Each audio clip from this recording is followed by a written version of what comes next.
Welcome to our new series, Unusual Suspects. Have any of you seen the 1995 film Usual Suspects? Anybody seen that movie? A few of you? Great. It has nothing to do with our series this morning. But Joe kept bringing it up, so I thought I would too. Throughout the rest of the summer, we're going to be looking at some lesser-known Bible characters and their stories, and we're going to look at their remarkable faith in God through a variety of struggles and situations that they find themselves in. And I hope that as we go through this series that you would be challenged by what you hear. We hope that you'd be encouraged by the stories that we look at, and we hope that you would ultimately be inspired in your own walk with the Lord. And so with suspects in mind, imagine, if you will, I know this has probably never happened to anybody here, but imagine, if you will, that you have been brought into a police station and you've been accused of something and you're trying to prove your innocence. You might start off with saying, "It wasn't me." It's a great place to start. "It wasn't me. I didn't do it. I was just in the wrong place at the wrong time." Good. You guys are well versed in that. Maybe you have been there. I don't know. But that's something you would say to try and prove your innocence, right? I was just in the wrong place at the wrong time. That's not a great situation to be in, trying to prove your innocence in that way. But on the flip side, there's a much better side. I was in the right place at the right time. Have any of you ever experienced that, being in the right place at the right time? It's a much better situation to be in, right? And I was trying to think of a time where I was in the right place at the right time, but I'm really on the other side of, it wasn't me, I didn't do it, I was in the wrong place.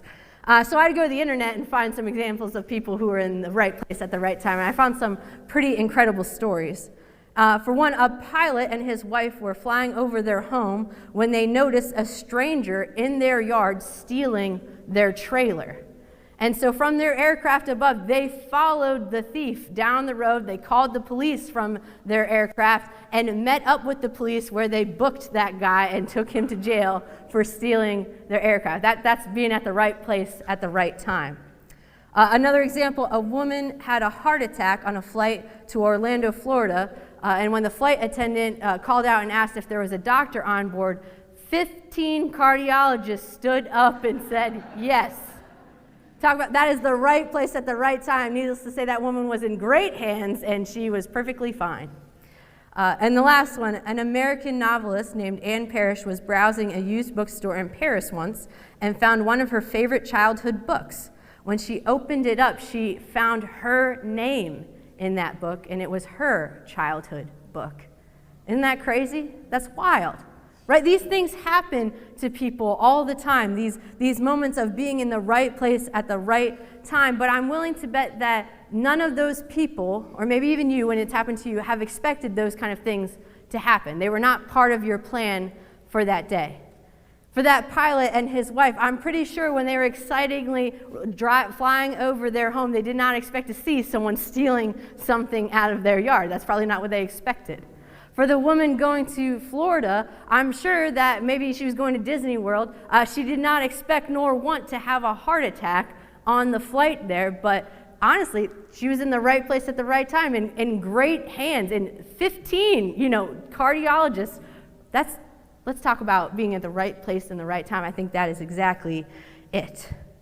And so I think that while those weren't part of their original plans, they were rerouted to that moment, and they were in the right place at the right time. And this morning, we're going to see how God rerouted some people to a divine appointment that would completely redirect their lives and the lives of people around them. Now, rerouting is a word that I don't like to see, because the word reroute on my phone when I'm driving usually means I have missed my exit. It usually means I've made a wrong turn and now I have to go down a different path, a lesser known route, or I have to turn around, or worst of all, I have ruined my ETA. That is the worst thing in my book. When those words, that estimated time of arrival, that time shows up, that's when I'm going to arrive by, I want to beat that time. It is a personal challenge that I take upon myself to beat it. And so if I have to be rerouted, it means that I will no longer arrive at that time, but a later time. And I hate that. It just is a personal defeat.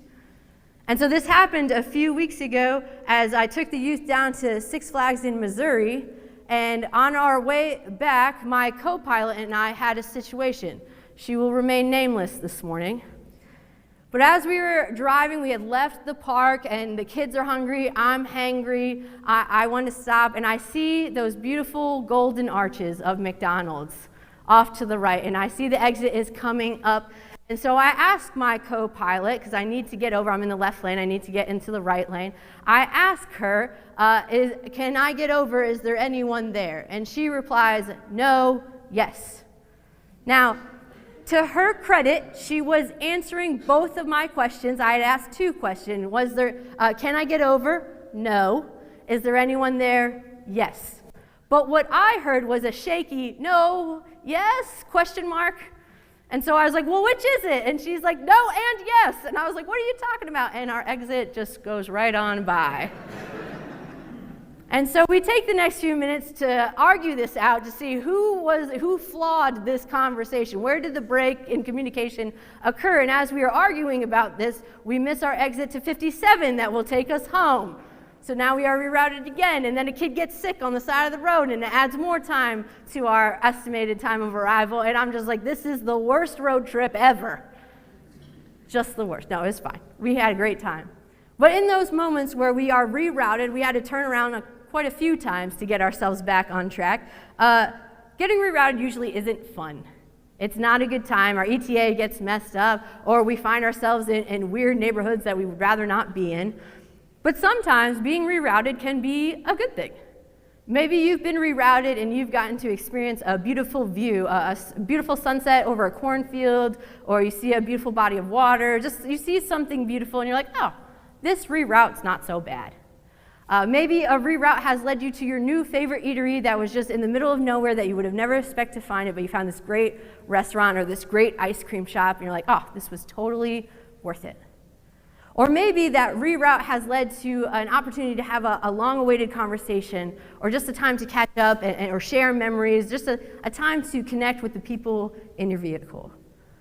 Sometimes that being rerouted can feel like an inconvenience or a disruption, but what if God is using that reroute, that disruption, because he is intentionally rerouting you to something better? What if God is changing the course so that we can experience him in a life-changing way?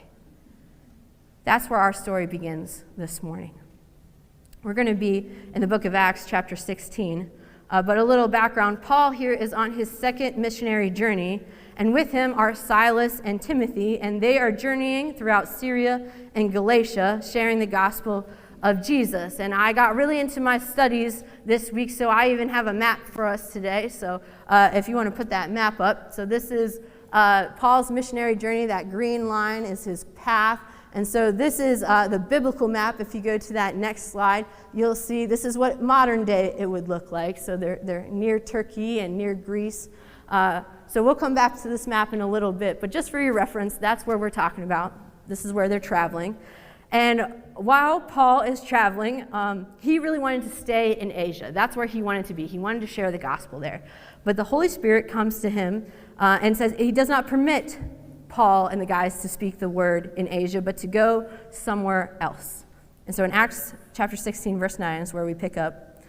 During the night, Paul had a vision of a man of Macedonia standing and begging him, "Come over to Macedonia and help us." After Paul had seen the vision, we got ready at once to leave for Macedonia, concluding that God had called him to preach the gospel to them. Have you ever had your heart set on a destination? You're really excited to go on a trip and plans fall apart. Maybe you miss your flight, you get a flat tire, your car battery dies, something goes awry, and it's pretty disappointing, right? You have your heart set on going to this place, doing this thing, but your plans don't happen, and it can be really disappointing and frustrating. But what I appreciate is when God comes and reroutes Paul in this moment, Paul reacts in a way that I would not expect. In verse 10 it says that they immediately got up, got on a boat, and sailed from Troas to Macedonia. There is no record of whining. There is no record of him being frustrated by this change.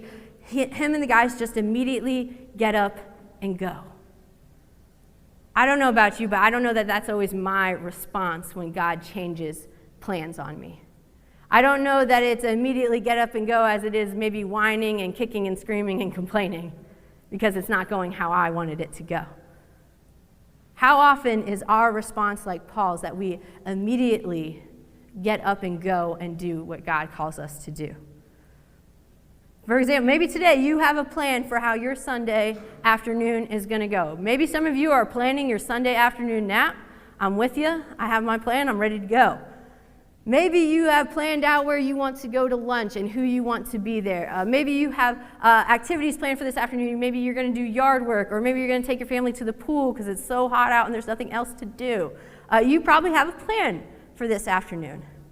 What if God, in the next hour, reroutes your plan?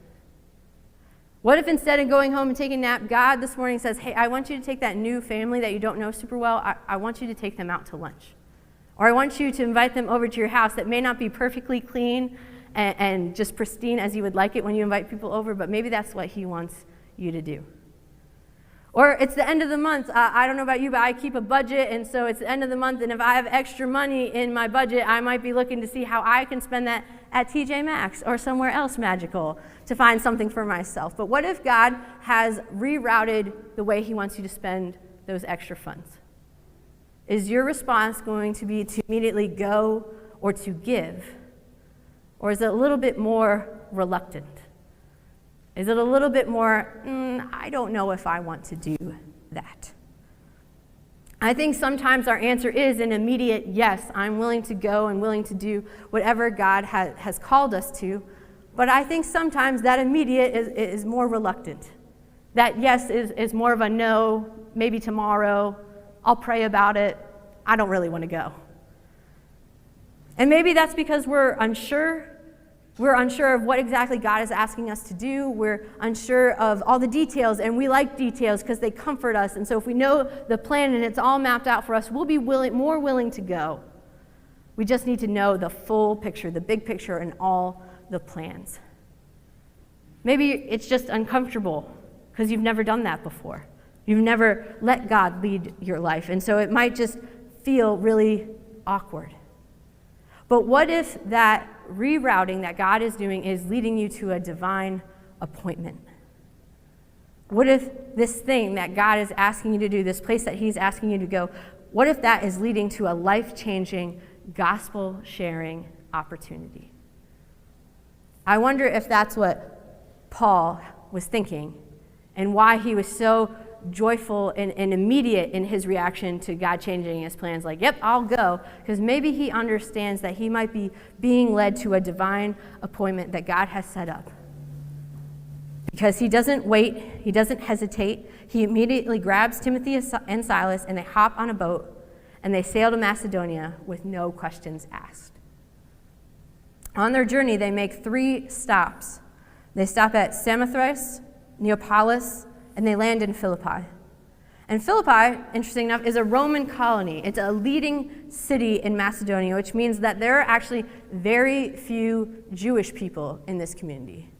And you might be wondering why that's interesting. It actually is very interesting in this story. There are so few Jewish people in this community that they don't even have a synagogue. So in order to have a place to worship, they need at least 10 Jewish men in the city, and they don't even have that. And so Paul, when looking for the synagogue, doesn't find one. Instead, he finds a bunch of women gathered together near a river, and they're worshiping God together. And that's where Paul experiences his divine appointment with a woman named Lydia. We're picking up in verse 13 of Acts chapter 16. On the Sabbath, we went outside to the city gate to the river, where we expected to find a place of prayer. We sat down and began to speak to the women who had gathered there. One of those listening was a woman from the city of Thyatira named Lydia, a dealer of purple cloth, a worshiper of God. Paul meeting Lydia is what I would call a divine appointment. A divine appointment is a meeting between people that God has specifically and unmistakably ordained.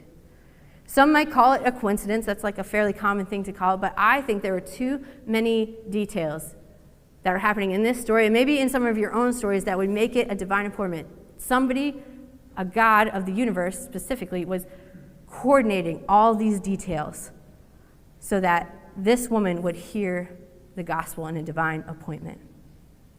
And so what makes this a divine appointment, I think, is first that Paul, if we go back to that map, Paul was rerouted. We see in his line there in his journey, that's where he was going, and we find that he was rerouted, and that the green line there, just south of his travels, I'm going to show you where Lydia is from. So I was trusted with a laser pointer. I'm very excited. We'll find that Lydia is from right in the middle here between Ephesus and Troas. So right down here in the middle of his journey, that's where Lydia is from. And so Paul is rerouted to Philippi, but Lydia had to get there somehow, right? And so where she was from, Tyre, was a place known for its dyeing works, for its royal color purple. And it was the center of the indigo trade. So this is a prime place for her to have her business. But she moves. For some reason, she moves to a new location to try her trade there. And as we can see on that map, there are other ports and cities to the north and to the south of where she's from that she could have stopped and set up shop. But for whatever reason, right, she ends up in Philippi, a Roman city with a very small Jewish community. What's also interesting is that she's not even Jewish. Lydia is described as a worshiper of God. And so that phrase, that title, was used for people who were Gentiles or non-Jewish believers in God. So she had not yet put her faith in Jesus, but she did believe in God. And so this woman somehow gets all the way to Philippi, ends up in this Roman city, in this small Jewish community of believers in God, and that's where she hears the gospel of Jesus Christ. It's in that moment that Paul shares the gospel with her. In verse 14, it says that the Lord opened her heart to respond to Paul's message. All these details just coming together for this moment. And I know that Paul was really bummed that he couldn't hang out in Asia and share the Gospels, but I choose to believe that this moment was 100% worth it. And if you've ever shared the Gospel, this is how I know this. If you've ever shared the Gospel with somebody and they've accepted it, you know how awesome that moment is. You know how amazing it is to see a life transformed by Jesus. It is by far my favorite thing about my job, is getting to see kids give their life to Jesus. And so if you've been there, or if you haven't, I'll tell you what it's like. There's a lot of emotions that come up. I do not enjoy crying in front of people. It's like one of my least favorite things. I cry every single time. I cry every time I see anybody give their life to Jesus because it's so amazing. And I know that they are about to go on this epic journey with Jesus. And so it brings a lot of emotions to the surface. I would say that it also just obliterates anything else that's going on in your life. If you're stressed out about something or upset about something, it doesn't matter in that moment. If you came into that situation thinking like, I don't know how this is going to go, I don't know if I'm going to have the words to say when it's happening, none of it matters. All of your cares and worries and all the things go away because that moment is just so awesome. And the Spirit is moving and He is working. And so I have to believe that in that moment, Paul, while he may have started out bummed that he wasn't in Asia, it didn't matter because that divine appointment was 100% worth the journey to Philippi. What makes these moments so divine is in the details of how it all comes together, of how God weaves these details and moments and makes them so precious. And it clearly points to God's influence and His direction in our lives. And so I think sometimes we don't always take a lot of time to acknowledge that. Life is busy. We have a hustle and bustle that we just keep moving. And so sometimes it's hard to really see what God has woven together. It's hard to take the time to reflect on what God is doing. And maybe we get so frustrated in the rerouting that's going on that it's going against our plans that we miss out on what God is piecing together just for us. And so I wanted to carve out some space in this message this morning for you to take a moment to reflect on what God is doing in your life. How has God been redirecting you lately? Maybe in a way that you didn't expect or a way that you didn't want, but where is He leading you towards? What is God asking you to do in your life that you did not anticipate happening, but something is clearly coming together? So I'd like you to just take a moment and talk to the Lord and ask him if you need courage to go on this new journey. I ask that you ask him for courage. He'd be happy to give it to you. Take a moment and ask God to be in the details of your life, or to reveal how he is in the details if you can't quite see it right now. Take a moment and ask God. If you're not feeling like your life has been rerouted, maybe you need to ask him. Ask him to reroute you and see where you end up and see what amazing journey he takes you on. So I'm going to give you a moment to just talk to the Lord about what he might be doing in your life.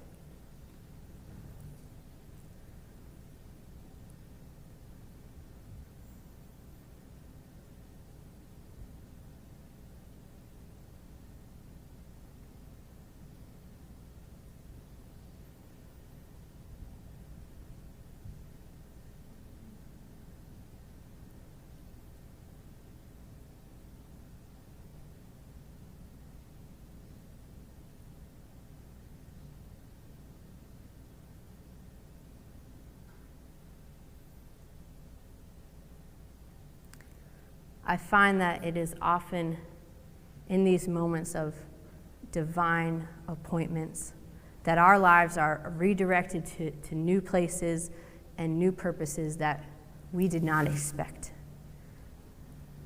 This divine appointment with Lydia and Paul completely turns Lydia's life upside down in the very best way. She was somehow rerouted to this community of Jewish believers in this Roman city where Paul and Silas and Timothy would come and share the gospel with her. And it would change her life. It would completely redirect her life. And so I was starting to think about my life and how God has redirected me. And it's kind of crazy if you take some time today and think about how God has rerouted you to divine appointments that changed your life. You might find that there is more than you thought that have occurred. And so I was thinking about my life and the ways that God has rerouted me. And today, I'm getting ready after service today. I'm going to head out to Little Galilee Christian Camp to hang out with a bunch of high schoolers for the week. And so as I was thinking about that, I was reflecting on my time as a kid at camp. And my best friend, Becca, in the 3rd grade, she invited me to go to camp with her, to Summit Grove Bible Camp, a camp back in Pennsylvania. And I had just seen The Parent Trap, so I was really excited about the idea of pranking some other kids. So I was like, I'm in. And she was like, well, there's other stuff too, like there's swimming, and we're going to talk about Jesus, and we're going to play games. And I was like, cool, swimming, I'm in. Pranking kids, I'm in. Jesus, that sounds fine, but really here for the pranks and the swimming. And so I went to camp with her, and I was so excited. We had a great week. It was so much fun. And I didn't know at the time, but my life was being slowly but surely rerouted. Because I went to that camp the next summer and the next summer, and me and Becca went to that camp for 10 years straight. It was awesome, and every year was better than the last. And while I started to go for the swimming and the pranks, I ended up coming back because I wanted to grow in my faith. And it was a few summers after that initial one in the 3rd grade, but it was later on in middle school, where I went and I experienced that rerouted was to this divine appointment in that chapel that week. Now, I don't remember what that pastor said, but I can see him in my head. He had a blue FCA t-shirt on. And he said something that night in chapel that just got me to understand that it was great that I had put my faith in Jesus as a little kid, but I didn't realize that I had stuff to do in this world. I didn't realize that I really needed to live it out and share Jesus with other people. And so that day, he offered anyone who wanted to rededicate their life to Jesus to stand up, and I jumped out of my chair. And I was so excited because my friend Becca was right next to me, also jumping out of her chair. And we rededicated our lives to Jesus that day. And I did not know that invitation to camp would change my life. I didn't know that it would lead to that divine appointment that would completely redirect the way that I lived my life. Actually, just before I came up here, I texted Becca to say thank you for inviting me to camp that day. Because the rerouting of our lives often leads to redirection. And sometimes that's physically, like Paul being rerouted to Philippi, and sometimes that's being rerouted that redirects our purpose or our mindset, like Lydia. And so Lydia's life was no longer just about selling purple cloth. That was still part of her life. That was still her job, but it wasn't all about that anymore. Her life was now all about Jesus, and she had a role to play in ministry, and she was so excited to be part of it. Verse 15 says that when she and the members of her household were baptized, she invited us to her home. "If you consider me a believer in the Lord," she said, "come and stay at my house," and she persuaded us. Because Paul was rerouted and he immediately got up and went and was redirected to Philippi to go and share the gospel with Lydia, this divine appointment no longer just redirects the life of Lydia, but this situation now has a ripple effect that goes beyond Paul and goes beyond Lydia. Because of this gospel sharing moment, Lydia's entire household puts their faith in Jesus. That's incredible. Because Paul was obedient and came and shared the gospel, Lydia became the first convert in Europe, and she wasn't the last. It continued to spread from her and from Paul. And she also opens her home up to these missionaries to house them, to help them, to financially back them, all so that they could continue to share the good news of Jesus. And even within that, that is a great divine appointment. Such an amazing thing, lives redirected, following the Lord. But even within that, there's another sweet, small, little divine moment that I noticed.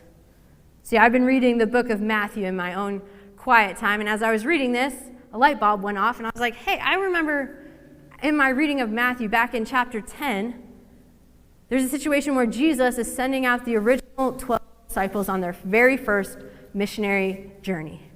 And so he gathers all the disciples around and he tells them, "Do not get any gold or silver or copper to take with you in your belts. No bag for the journey or extra shirt or sandals or a staff, for the worker is worth his keep. Whatever town or village you enter, search there for some worthy person and stay at their house until you leave." So this was in reference to shorter missionary journeys for the original disciples. They were just getting their feet wet, just figuring out what it looks like to go and be the hands and feet of Jesus. And Jesus gives them instructions like, I don't want you to bring anything with you. I don't want you to worry about any of that stuff. I've got you. I will take care of it. Let the Lord provide for you. And when you go and share the gospel, you will find people in those towns and they will care for you. They will feed you and house you and all those things. But let God take care of the details. See, he's really just telling the disciples to let God sit in the driver's seat and just go and be the hands and feet of Jesus, and that God would provide all that they would need. And he would use what Jesus calls worthy people. And Lydia, in this story, shows herself to be a worthy person as she opens up her home to these missionaries. See, Paul and Silas and Timothy weren't even in the original 12 there, but yet those words that Jesus still spoke are still true in this situation. He is still providing. And so we get a glimpse of God's provision for Paul, Timothy, and Silas. And then we also get confirmation of Lydia's faith. That's something and they did because they stayed there. So this allows the missionaries to be cared for, and it also allows Lydia to feel affirmed in her faith. And so all these details are just coming together, not just for Lydia, but also for Paul, Timothy, and Silas. Having our plans rerouted and our lives redirected by these divine appointments isn't a sign of chaos. It doesn't point to a God who doesn't care. It points to a God who deeply cares about the details of our lives. He deeply cares about those things. He wants to provide. He wants to orchestrate things, not just for our good and our benefit, but ultimately for his glory. He is a God who orchestrates these things, not just for our good, but so that people can experience the saving gospel of Jesus Christ. What if God is rerouting you to a divine appointment that will redirect your life? Will you immediately get up and go? Are you willing to have your life redirected for the sake of the gospel? I hope the answer is yes. I encourage you to say yes and to immediately and joyfully go.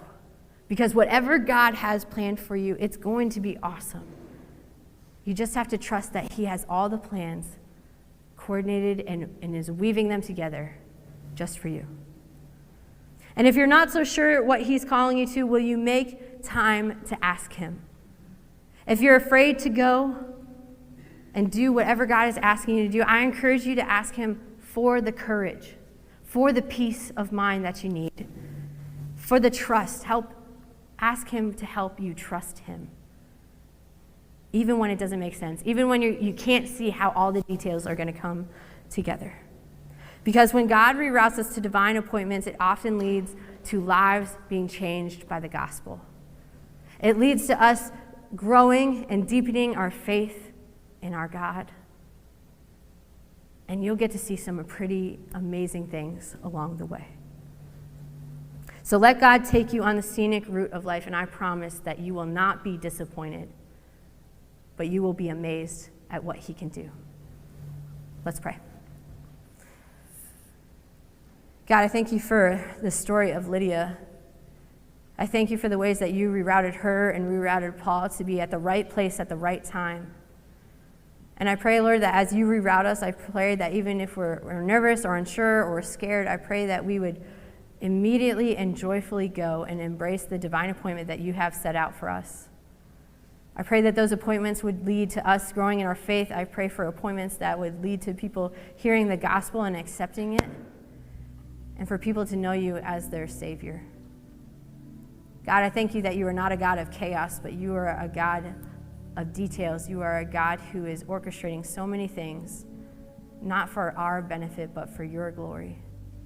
I pray that we would joyfully join you in that journey. I pray these things in your name. Amen.